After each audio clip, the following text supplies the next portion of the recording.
What is going on, everyone? Welcome to Party on Broad. Today we are reacting to round one of the college football playoff.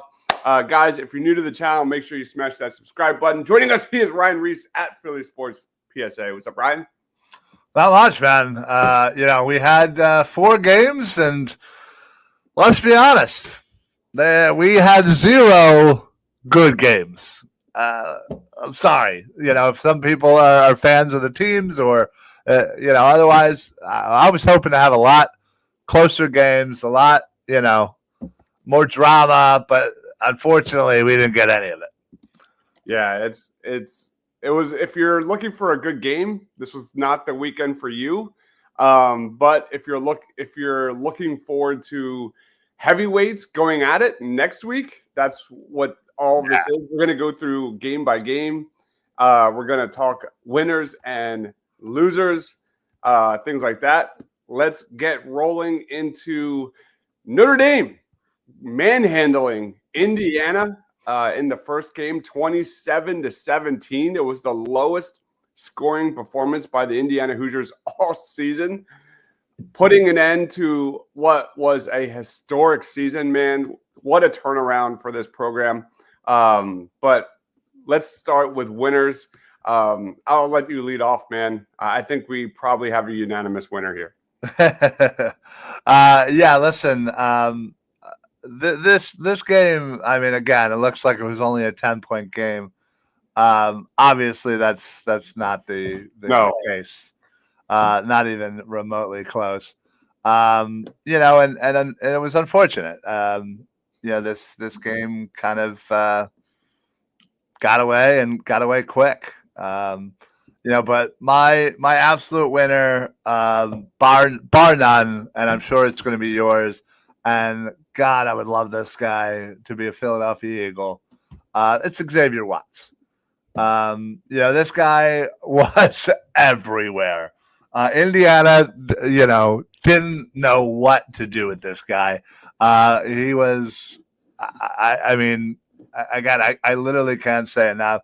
The guy ends up with 10 total tackles, has the tackle for a loss, was just, couldn't let Indiana pass the ball anywhere. Honestly, they completely shut that portion of Indiana down, and honestly, I don't think Indiana had a good plan for anything otherwise.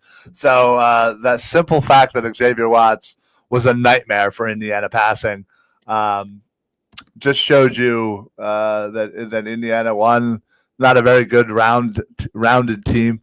2, they obviously weren't ready to play with the big boys. 3, Xavier Watts elite. He is absolutely elite and should be one of the first safeties off the board come the NFL draft. There's some good safeties this year. Malachi Starks, Kevin Wynn Jr. entered the draft. He was injured all year for Penn State. There's some other guys. I think his name is Nick Emanwari. He's really fun. But Xavier Watts should be in the top 5. I think as a day 2 kind of guy, his interception on Friday night, that was his 15th takeaway the last 2 years, man.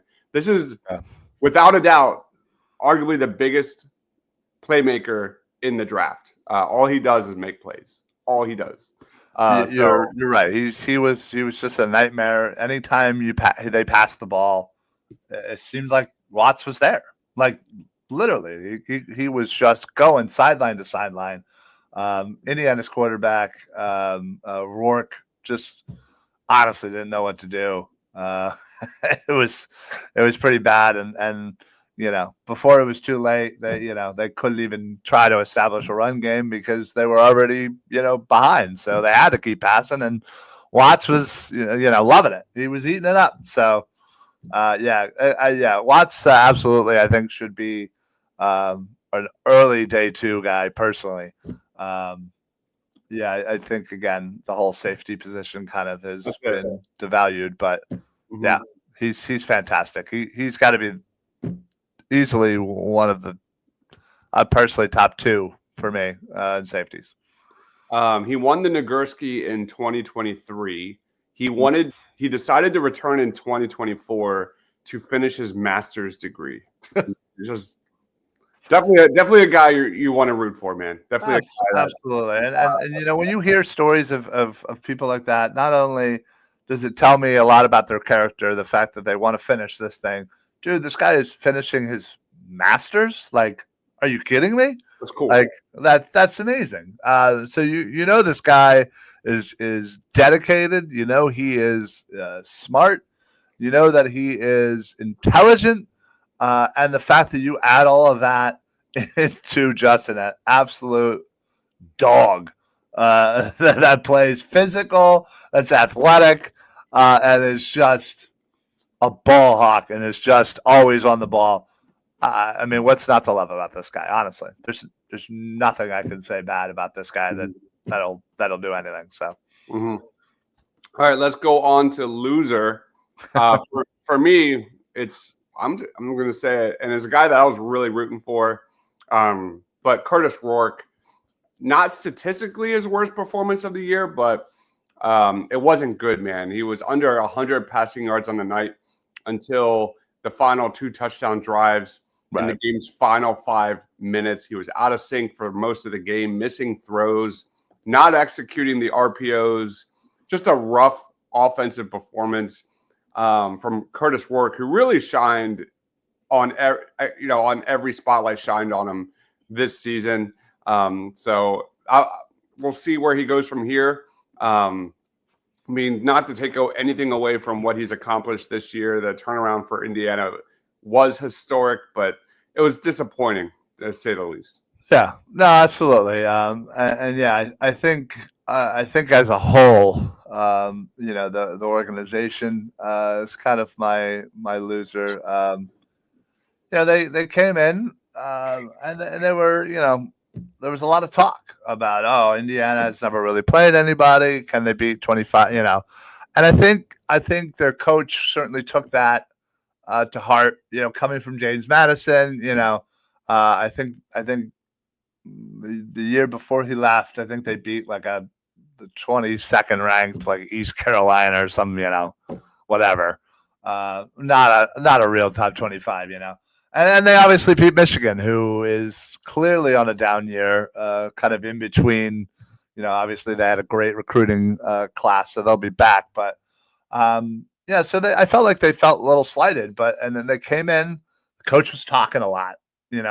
All I heard was him getting interviewed, whether it was College Game Day or this person or that person, and again he talked a little too much, a little too boastful, and they got smacked in the mouth.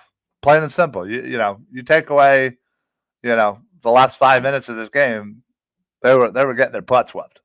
Yep. It was 23-7, and they were absolutely getting annihilated. And rightfully so. Notre Dame probably took the foot off the gas and was like, all right, let's just coast to win. Yep. Let's not get anybody hurt. And they did. And unfortunately, the Rourke's numbers look a little more, inflated. I think he ended up with 215, 20 for 30, and the 2 touchdowns. But you take away 125 of those off those last 2 drives, I think, was the passing yards he had in the last 2 drives.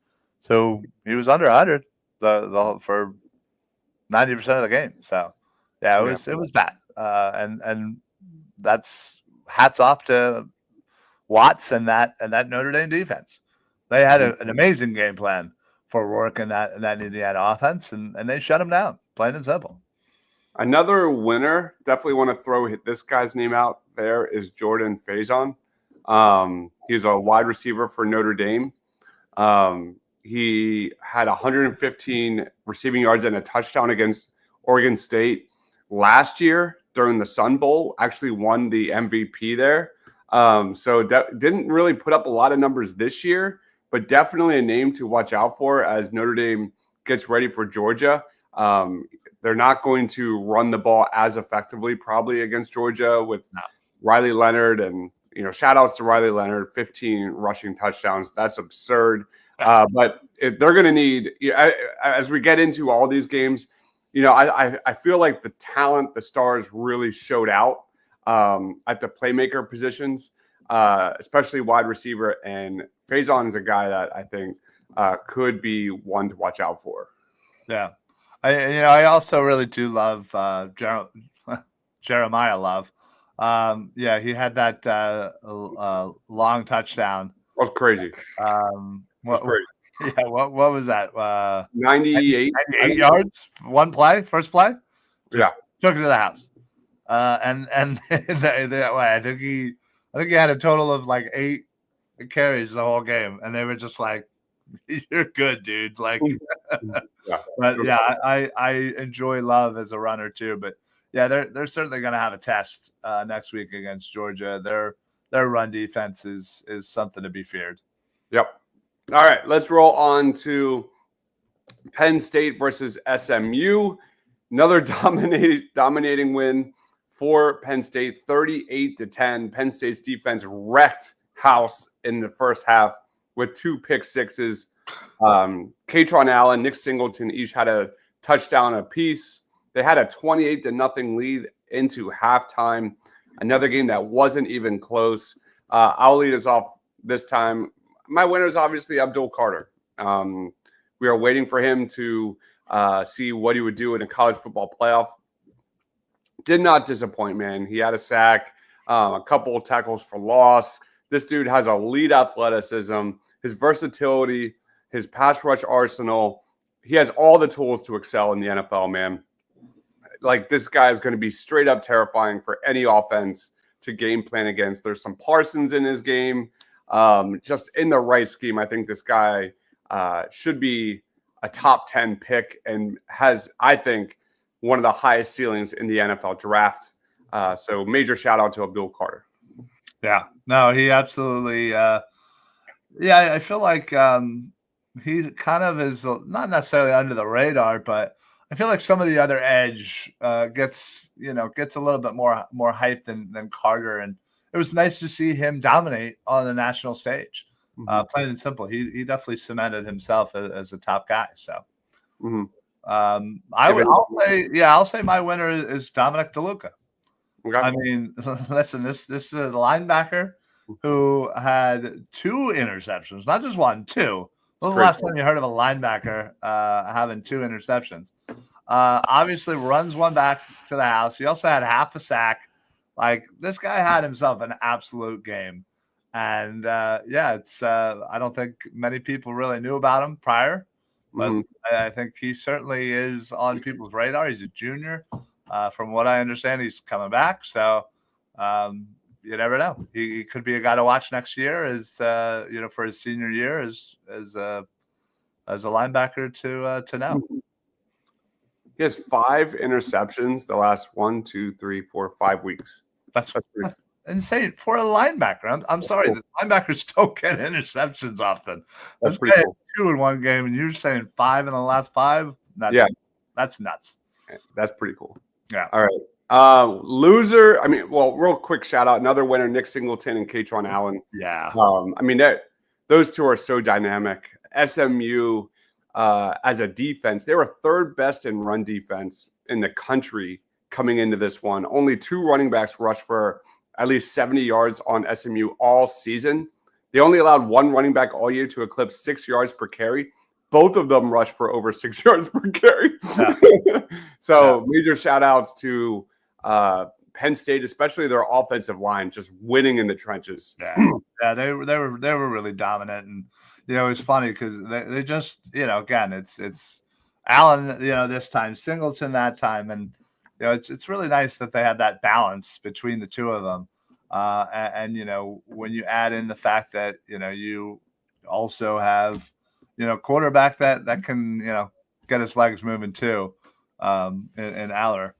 It's a nice combo that they have there in the run game. All right, let's get to loser. It's got to be Kevin Jennings. Got to be Jennings. I mean, it's unfortunate the situation that he was kind of put in. Preston Stone goes into the transfer portal, who I really liked, honestly. Yeah. And Jennings, again, just kind of got thrown in there and just, it was interception. Like, they could not get anything going. And even when even when the boneheaded play to go for it on that 4th down backfired on Penn State, and SMU had great field position. They were all right. Hey, maybe we might make this a game. They score before half. Maybe they get the ball at half and they score. Boom. It's a different ball game. Nope. Yeah. Throws another interception. Like, they just could not get out of their way in the passing game. And unfortunately, Jennings just was thrown into the fire. And, sad to kind of see that. But he did not do anything. There was a part in the game where I honestly felt bad for him. Yeah. That's how bad. Like, I was like, there was another play that didn't turn into a turnover, and I was like, oh, like, I hope not. Like, I don't know. Like, honestly, for the kid, I hope not, because, I mean, he's been a big play artist all season long, but he's also been turnover prone. That's kind of the double-edged sword with this guy. He's shown all season long he's a good quarterback. But man, each of those interceptions were straight up backbreaking. 2 of them were returned for touchdowns. The other one was in the red zone. That was really like their best chance to score. Kevin Jennings was bad. And this was the start of the conversation with the College Football Playoff Committee, where, like, should they maybe have been in this playoff to begin with? Right. I say yes. That's a big conversation.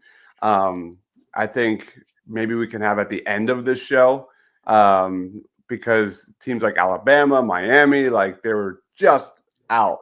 And there was just no competition really across the board in the first round. Yeah. No, I think when you look at these games and again, there were some arguments for this team getting in and this team getting in, and you look at the first 4 matchups and they were all down. I mean, again, Ohio State, Tennessee, listen, that was one of those things that would just, unfortunate. Yep. But SMU, Indiana, yeah, maybe we would have loved to have seen Alabama. Maybe we would have loved to see Ole Miss. And then expand it, make it 18 games or something. Or 16 or something. Again, it's obviously it's the college basketball has the perfect playoff or postseason. Obviously, I'm not saying we should have a 64-man tournament. That would be insane. But I think 16. Again, this way, the top half of the top 25 get in. You're not given, even if you have to give an automatic bid to a cupcake, team.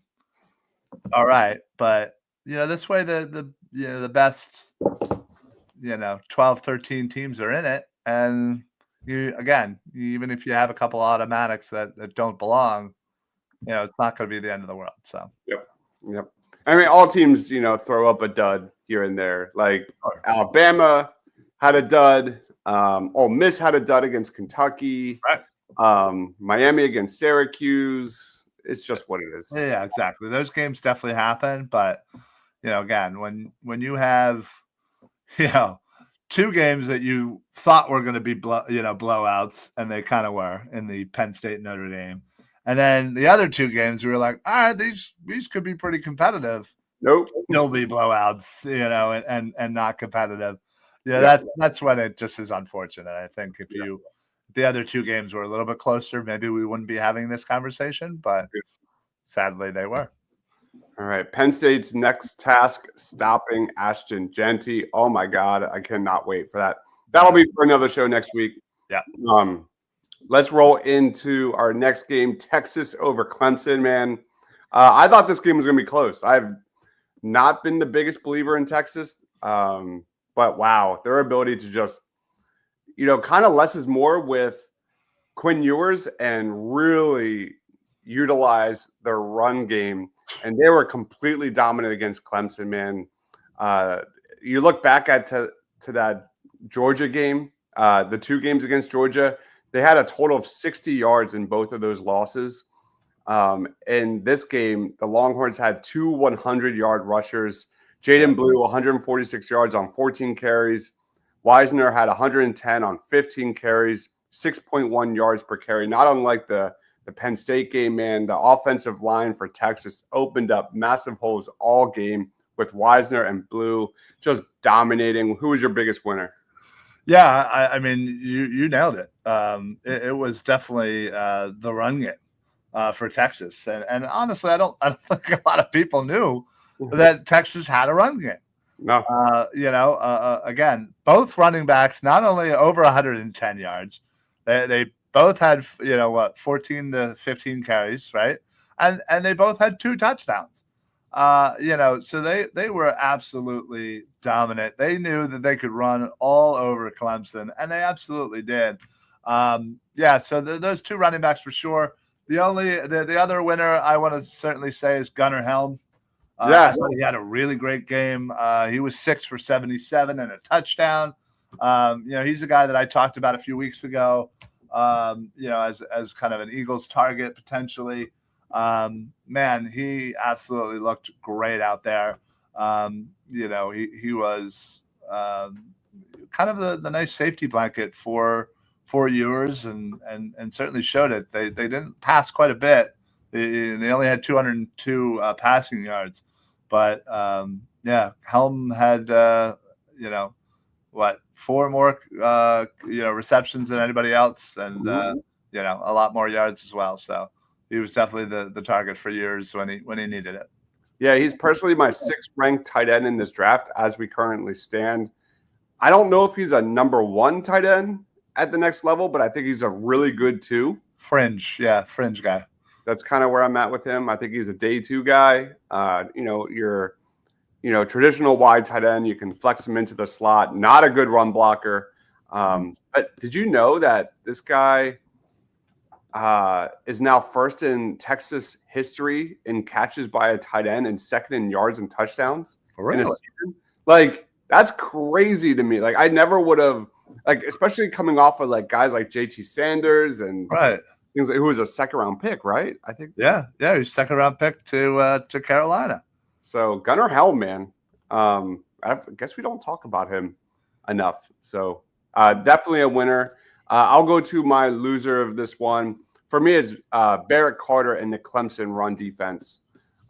Just kind of throwing it in reverse here. Clemson's run defense was just below standards all season long. I thought they were better, but they would perform better on Saturday, but the weakness was bad. Barrett Carter did have 6 tackles, but the Clemson D-line, the Clemson linebackers, they were just absolutely crushed. It just wasn't good enough.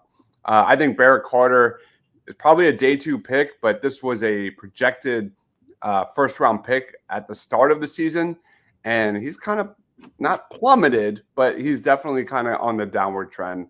And I like Barrett Carter a lot, but Same. Not good. Yeah, same. But Barrett Carter has certainly had a less than ideal year. He had some rough games. He's had some nice games. Don't get me wrong. He still is talented. He still has the ability. I just think, he's just just kind of having those off games, and he's having them a little too much. So, his stock will definitely drop, and I could certainly see him being potentially round 3, maybe more, depending on how the combine goes. Sadly. All right, let's. Do you have anything else you want to shout out before we go on to our last game? No, just once again, Anthony Hill leading that Texas defense, awesome. leading them in total tackles, and again, he every time I watch a game with him in it, awesome. it is hard not to look at anybody else. He really draws your attention, and you can see he's 100% the leader of that team. And I am really, really excited to kind of see his progression to the next level. And I think he's going to be an amazing NFL player eventually. Yeah, he's awesome. I fully agree with that. He's their engine, I think. Yeah. All right, let's roll on. I mean, obviously they have to go up against Arizona State next, and they're going up. Probably a little easier than Clemson.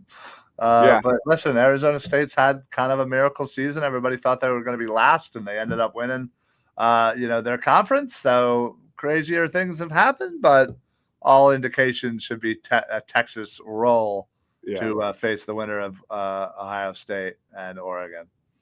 You're not betting on Cam Skattebo?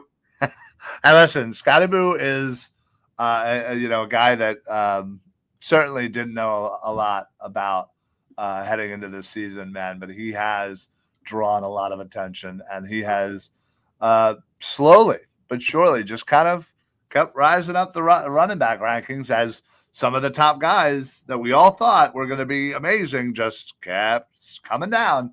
Yeah. So he's gladly taken their place, and he's going to be an interesting prospect for sure in the draft.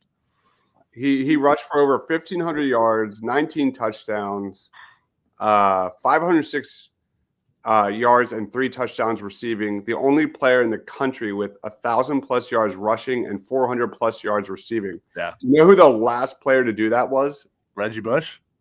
Christian McCaffrey in 2015. Oh, okay. Pretty fun. I'm sure Reggie Bush did it too, but he had to. Probably. He had to have. But it's funny when Reggie Bush won that. I think when you compare his stats to Genty's stats, Genty's is like, in another hemisphere, but yet wasn't able to win the Heisman. All right, let's roll on to our last game. Ohio State over Tennessee. The Buckeyes jumped to a 21-0 lead in the first quarter. Never looked back. Winners, there was a lot of them in this one. I think of all the statements made this weekend, Ohio State made the biggest one. I thought this game was going to be close. I picked Tennessee personally.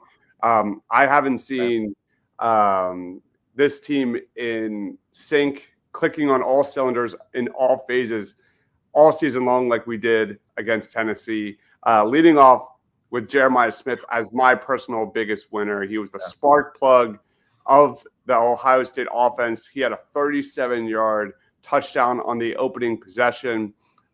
This is a guy that he put up a ton of stats and numbers and stuff, but his usage from the jump was really noticeable. They went to him often, and he was outstanding. But I thought in general, the playmakers, and we can go through all of them for Ohio State, was just noticeable. Mm-hmm. The Volunteers had no answer for the talent of Ohio State, which finally showed in the biggest stage of the year, saving Ryan Day's career. Yeah. Listen, I think a lot of people were very down on Ohio State after the disappointing loss to Michigan, and like you said, people were ready for Ryan Day's head, and so I think a lot of people were on that plane, and obviously Tennessee has certainly shown this year that they are capable of doing some really great things. But yeah, man, Ohio State just, for whatever reason, shook it all off, blocked the noise, and put on a performance. Honestly, I think my biggest winner is Will Howard. I think a lot of people, you included, love to dog on Will Howard. And the dude was amazing. 24 for 29, 311 yards, 2 touchdowns, amazing touchdowns, by the way, to Jeremiah Smith. He did have the 1 pick, but still, I thought he was absolutely electric, and just was the leading force of that offense, and shut up a lot of critics. Honestly, I thought it was a big game, and he stepped up and played big. So hats off to Will Howard. Yeah. Another winner, TreVeyon Henderson. Yeah. I mean, you could give this award to the Ohio State offensive line, because that was arguably the biggest question mark of all the teams, of all the top teams. The Ohio State offensive line really kind of, they were banged up. They really finished the season on the struggle bus. And TreVeyon Henderson was outstanding, especially as a receiver out of the backfield. Yeah. Judkins looked good. But really, I love your mention of Will Howard. I saw him more of a game manager, not really a guy that's going to make throws and beat defenses, and he did. Major shout out to him. Hopefully you'll put a little more respect on his name next time you talk about him, huh? Maybe. No. Probably not. No. Let's go to losers. It was the pass rush, man. I mean, leading off with James Pierce Jr. Like, this was one of the best pass rushes in the country.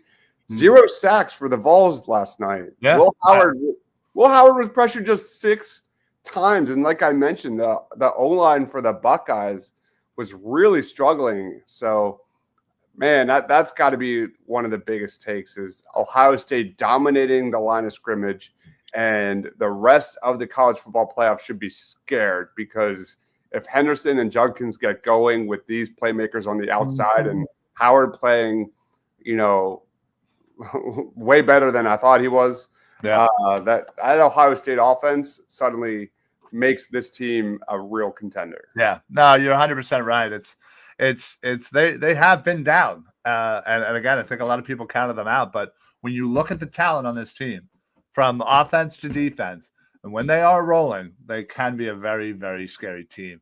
I will say one of my losers, unfortunately, is Nico. That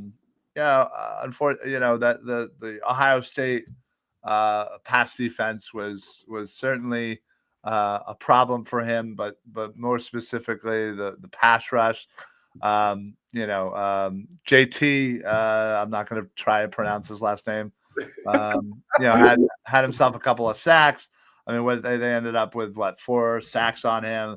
They were pressuring him constantly. They were knocking down passes left and right. And unfortunately, Nico was 14 for 31, 104 yards, no touchdowns, no interceptions. And his ground game wasn't really working. He rushed 20 times for only 47 yards.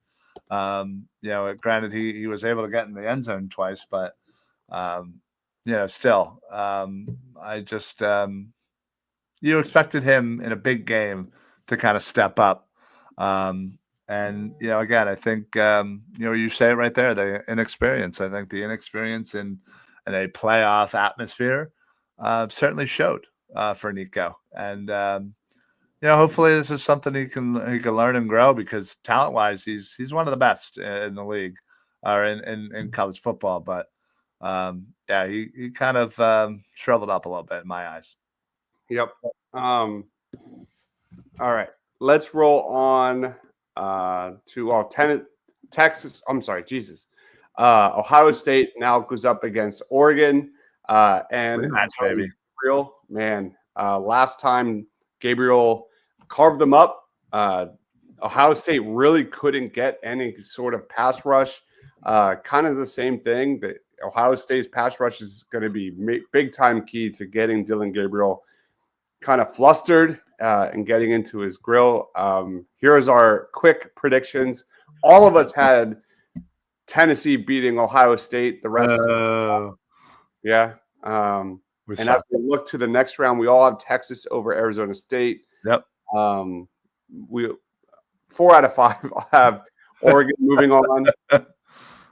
Some of us have Boise State upsetting Penn State next week.